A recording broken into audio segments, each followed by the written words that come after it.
एक गुनहगार 35 साल की इबादत, फिर भी तौबा कबूल नहीं हुई। लेकिन सिर्फ एक जुमले ने उसकी तकदीर बदल दी और अल्लाह ने फरमाया, आज तूने पहली बार अपने सिवा किसी और का सोचा है।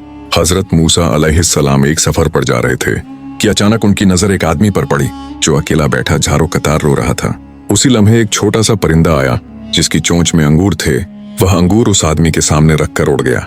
हजरत मूसा उसके करीब गए और फरमाया, तुम कौन हो और क्यों रो रहे हो?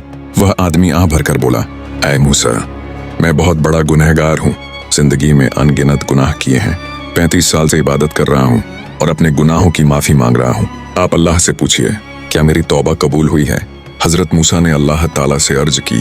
अल्लाह ताला ने फरमाया, ए मूसा, ये बंदा अपनी तौबा में भी खुद गर्ज है। इसने कभी अपने सिवा किसी और का ख्याल नहीं किया। यहाँ तक कि वह परिंदा जो रोज इसके लिए फल लाता है, इसने कभी यह भी नहीं पूछा कि तूने खुद कुछ खाया या नहीं। इसी वजह से इसकी तौबा कबूल नहीं हुई।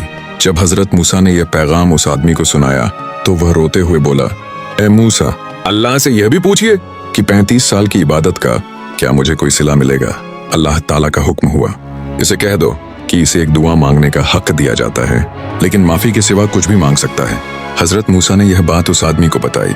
वह कुछ देर खामोश रहा, फिर बोला, ए मूसा, अपने रब से कहो कि मुझे इतना बड़ा कर दे कि जब मैं जहन्नुम में जाऊं तो इतनी जगह घेर लूं कि किसी और के लिए वहां जगह न बचे। ये सुनकर हजरत मूसा मुस्कुरा दिए और अर्ज किया, ए अल्लाह, मैं इसे क्या जवाब दूं?